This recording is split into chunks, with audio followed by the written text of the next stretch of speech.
अध्याय 23 श्रीपादराजम शरणम प्रपत्ति। शिवयोगी भक्त महिमा, शिव पूजा रहस्य विवरण। मैं कृष्ण युगल बड्डतन इस ग्राम से कुरुपुर की ओर प्रयाण करते हुए समय धर्मगुप्त नाम के एक सद्वेशधारी गृहस्थ मिले। वे श्रीपाद प्रभु के दर्शन करने कुरुपुर जाने निकले थे। वे पिठिकापुरम के निवासी थे। श्री वेंकटपैया श्रेष्ठी के निकट संबंधी थे। मुझे इस बात का बड़ा आश्चर्य हो रहा था कि मुझे मिलने वाले सारे यात्री श्रीपाद प्रभु के भक्त थे। वे श्रीपाद प्रभु के दिव्य चरित्र के विषय में अधिक से अधिक जानकारी देते थे। इसमें भी करुणामय श्रीपाद प्रभु का कुछ शुभ संकल्प ही होगा। श्रीपाद प्रभु की आयु एक एक वर्ष से बढ़ती, तब मुझे पूर्व वर्ष में घटी हुई भव्य दिव्य लीलाओं का विवरण उनके निकट के भक्तों संबंधियों से प्राप्त होता था। उन एक घटना से दूसरी घटना का बहुत कम संबंध होता था। श्रीपाद प्रभु की 10 वर्ष तक की लीलाओं के बारे में मुझे ध्यान था। ये सारी लीलाएं क्रमबद्ध पद्धति से मुझे शब्दबद्ध करनी थी। मेरे मन में विचार आया कि श्रीपाद प्रभु के 11 वर्ष की लीलाओं का विवरण मुझे कैसे प्राप्त होगा। श्रीपाद प्रभु क्षण क्षण लीला विहारी है। उन्होंने 11 वर्ष की लीलाओं का कथन करने धर्मगुप्त को भेजा था। हम मार्गक्रमण कर रहे थे। उस समय धर्मगुप्त ने कहा, अरे शंकर भट्ट, मैं एक शिव भक्त हूँ। श्रीपाद प्रभु जिस समय 11 वर्ष के थे, उस समय एक शिवयोगी उनके घर आया था। वह अत्यंत विद्वान था। वह केवल करतल भिक्षा स्वीकार करता था। वह अपने पास झोली, पात्र, थाली ऐसा कुछ भी नहीं रखता था। वह एक दीवाने पुरुष के भांति दिखता था। एक दिन वह कुकुटेश्वर मंदिर के पास आया। उसके धूल से भरे कपड़े तथा वैचित्रपूर्ण बातचीत से मंदिर के पुजारियों ने उसे मंदिर में नहीं आने दिया। वह देहबान खोया हुआ अवधूत था। वह सदैव ओम नमः शिवाय इस पंचाक्षरी मंत्र का पाठ करता था। मैं और मेरे बहनोई वेंकटपैया श्रेष्ठी के घर घोड़े पर सवार होकर आए। मार्ग में श्री कुक्कुटेश्वर मंदिर जाकर दर्शन करने की मेरी आदत थी। मैं वैद्य प्रमुख होने से मंदिर के अर्चकों ने मेरे नाम से बड़ी पूर्जा की। मैं उन्हें अच्छी दक्षिणा देता था। यह मेरी पद्धति उन्हें अच्छी ज्ञात थी। मैंने 5 तरह उन अर्चकों को दिए। सारे अर्चकों को वह रकम आपस में बांट ली। अर्चकों ने अपनी आर्थिक कमजोरी स्थिति तथा अनेक कठिनाइयों के बारे में बताया। उन्होंने कहा, सनातन धर्म की रक्षा के लिए तुम्हारे जैसे शिष्यों की आवश्यकता है। उसी समय मंदिर के बाहर खड़ा हुआ शिवयोगी अंदर आया। उसके साथ 2 नागसर्प भी अंदर आए। उन्हें देखकर अर्चक अत्यंत भयभीत हुए। शिवयोगी ने कहा, अर्चक स्वामियों, तुम भक्तों के आभूषण हो। पिता जिस प्रकार अपने पुत्रों से प्रेम से गले लगाता है, उसी तरह ये नाग सर्प पिता शिव शंकर के गले लगने आए। वे हमारे स्नेही के समान है।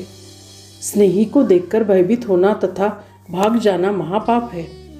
अर्चकों ने विशेष पूजा करने से वह नाग आकर्षित हुए थे। नागभूषण कुक्कुटेश्वर कि हमें मनपूर्वक श्रद्धाभाव से पूजा करनी चाहिए। रुद्राध्याय के नमक और चमक दोनों को सुस्वर में गायन करके रागयुक्त भजन गाना चाहिए। अर्चक स्वामी वहां पर बैठे हुए थे। मंदिर में आने वाले भक्तों में कोई धनवान तो कोई गरीब थे। विशेष धनदान देने वाले भक्तों से अर्चक स्वामी आत्मीयता से वार्तालाप करते थे। इन अर्चकों ने पिठिकापुरम निवासी सूर्यचंद्र शास्त्री नाम के एक अच्छा अनुष्ठान करने वाले अर्चक थे। उन्हें श्रीपाद प्रभु की भक्ति प्रेम प्राप्त थी। वे श्रीपाद प्रभु का स्मरण करके रुद्राध्याय का नमक तथा चमक का सुस्वर में पाठ करते थे। उस दिन भी उस अर्चक स्वामी ने नमक और चमक सुस्वर में तथा रागयुक्त आलाप गाते हुए गायन किया। वहां पर आए हुए नागसर्पों को वह गायन पसंद आया और वे अपना फना हिलाते हुए आनंद प्रकट करने लगे। उस शिवयोग को लेकर श्री सूर्यचंद्र शास्त्री श्री बापनाचार्य के घर आए। वहां पर उस शिवयोगी को बापनाचार्य ने उत्तम भोजन कराया तथा श्रीपाद प्रभु के दिव्य दर्शन से लाभान्वित कराया। श्रीपाद प्रभु ने उस शिवयोगी को शिव शक्ति के रूप में दर्शन दिया। उस दिव्य दर्शन से वह शिवयोगी इतने आनंदी हुए कि उस प्रसन्न अवस्था में उनकी समाधि लग गई। इस समाधि अवस्था में 3 दिनों तक थी। समाधि स्थिति से बाहर आने के पश्चात श्रीपाद प्रभु ने उन्हें अपने हाथों से भोजन खिलाया। श्रीपाद प्रभु ने उस शिवयोगी को कहा, हे बालक, सनातन धर्म में बताए हुए मार्ग से अपना जीवन बताकर यह संसार सागर तर जाओ। पुराणों में अनेक विषयों की कल्पना अथवा असत्य ऐसा कुछ नहीं होता। उसका सामान्यतः से दिखने वाला अर्थ अलग होता है और जो गहन रहस्यामृत है वह भिन्न होता है। अनुष्ठान करने वाले साधक को उसके अंतर अर्थ तथा गूढ़ रहस्यों की अंतःकरण में स्फूर्ति होती है। भूत कारक को चंद्र सूर्य में सूर्य परमात्मा का प्रतीक है और चंद्र मन का प्रतीक है, ऐसा प्रतीत होता है। चित्त स्वरूप तेजस मनोरूप होने वाले को चंद्र के सिवाय सृष्टि कार्य चलता ही नहीं ऐसा लगता। अमावस्या यह माया का प्रतीक है। यह माया पूर्व काल में वसुगुल नाम के कला से जन्म लेती थी। चंद्रबिंब में कला का प्रवेश होने के पश्चात उसी में उसका लय होता है। जिस प्रकार माया परमेश्वर से तेज लेकर मनोरूप चंद्र में फैलती है, उसी प्रकार चंद्र में सूर्य के किरण समाविष्ट होते हैं। माया हो या अमावस्या, उनके जड़ स्वरूप में उनसे निर्माण हुआ जगत उनके चिरकाल सानिध्य से चित्त जड़ात्मक है। वसंत ऋतु जिस प्रकार सृष्टि के फूल फल की निर्मिति के लिए कारण होती है, उसी तरह स्त्री भी शिशु जन्म के लिए कारण होती है। मृत्युलोक में जीव को जन्म मरण अनिवार्य होता है। पातालोक में सूर्य की कांति जैसे सुंदर दिखने वाले लोगों को कृष्ण कहते हैं। सप्त पाताल में वेदों की अधिष्ठाची देवता होती है, वह भूमि सप्त पाताल के ऊपर होती है, इसकी आदि देवता होती है। इन अष्ट देवताओं को अष्टवसु कहते हैं। सूर्य कांति से शोभायमान होने वाली देवताओं को वसु कहते हैं। ब्रह्मर जला नगरी में बसे हुए श्रीपाद प्रभु की बहन वासवी के नाम का एक गहन रहस्य है। इन अष्ट गोलोकों के मध्य में स्थित वायु स्कंद को सप्त समुद्र इस नाम से संबोधित किया जाता है। सामान्य जन इस सप्त समुद्र को जल स्वरूप समझते हैं, किंतु वह सत्य नहीं। शिव महिमा। आंध्र प्रदेश में स्थित 11 शिव क्षेत्र तथा उनका स्वरूप। भगवान शिव एकादश रुद्र स्वरूप है। आंध्र प्रदेश में 11 शिव क्षेत्र है। उनका दर्शन करने से महाफल की प्राप्ति होती है। वह क्षेत्र इस प्रकार है। ब्रह्मशिविला नगर में बसा हुआ नगरेश्वर, श्री शैलम पर्वत पर विराजित मल्लिकार्जुन, द्राक्षाराम में स्थित भीमेश्वर, क्षीराराम का रामलिंगेश्वर, अमरावती में स्थित अमरावती लिंगेश्वर, कोटिफली क्षेत्र में बसा कोटिफलेश्वर, पिठिकापुरम में विराजित कुक्कुटेश्वर, महानंदी गांव में स्थित महानंदीश्वर, कालेश्वर क्षेत्र का कालेश्वर, कालहस्ती क्षेत्र का कालहस्तेश्वर, त्रिपुरांतक में स्थित त्रिपुरांतिकेश्वर। भगवान शिवशंकर की मूर्ति पूजा नहीं होती। शिवलिंग आत्मा में शोभायमान होने वाला ज्योति स्वरूप है। सिद्धि प्राप्त होने के पश्चात निर्मल मन स्वरूप में स्थित निर्मलता ही स्फटिक लिंग है। हमारे शरीर में जो मेंदु होता है, उसे ज्ञान प्राप्ति के लिए सहायता करने वाले भगवान रुद्र ही होते हैं। गर्दन के नीचे नाड़ियों के रूप में व्याप्त नाड़ियों के समूह को रुद्र जड़ा ऐसे कहते हैं। शिव प्रभु के हठ योगी रूप को लुकुलेश्वर नाम है। शिव प्रभु भिक्षाटन करके जीवों के पाप कर्म हर लेते हैं। इस सृष्टि में सुचारू रूप से चल रहा सृजन, स्थिति तथा लय, इनका महास्पंदन शिव प्रभु के आनंद तांडव के सुव्यवस्थित चलता है। इसी कारण शिव को नटराज ऐसा कहते हैं। भगवान शिव परमानंद कारक होते हुए अपने भक्तों को मोक्ष सिद्धि प्रदान करते हैं। चित का अर्थ मन और अंबर का अर्थ आकाश। आकाश रूप में वे चिदंबर है।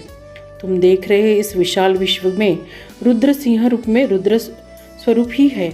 12 ज्योतिर्लिंग 12 राशियों के प्रतीक है। इसी कारण शिव कला स्वरूप है। पंचभूत ये शिव प्रभु के 5 मुख है। पंच ज्ञानेन्द्रिय, पंच कर्मेंद्रिय और मन मिलाकर 11 रुद्र है। इसको एकादश रुद्र कहते हैं।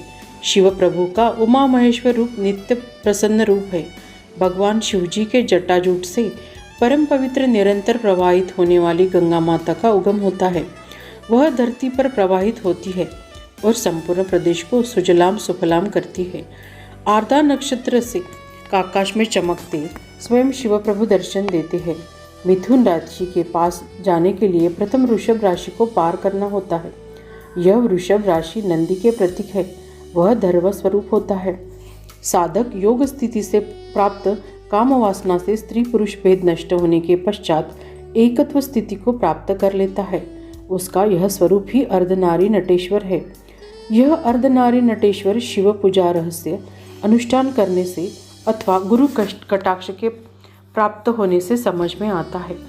भौतिक रूप से जैसा पिठिकापुरम है वैसा ही ज्योतिर्मय स्वरूप का स्वर्ण पिठिकापुरम है। इस स्वर्ण पिठिकापुरम और श्रीपाद प्रभु को जो भक्तगण निरंतर पूजा ध्यान स्मरण करते हैं वे ध्यानी भक्त श्रीपाद प्रभु को जान सकते हैं। वे भौतिक रूप से कितने भी दूर क्यों न हो स्वर्ण पिठिकापुरम में वास करते हैं। ऐसे भक्तों को श्रीपाद प्रभु अत्यंत सुलभ प्राप्त है। भौतिक पिठिकापुरम में स्थित कुक्कुटेश्वर मंदिर के अर्चल स्वामिनों प्रमदगणों के अंश रूप से जन्म लिया था।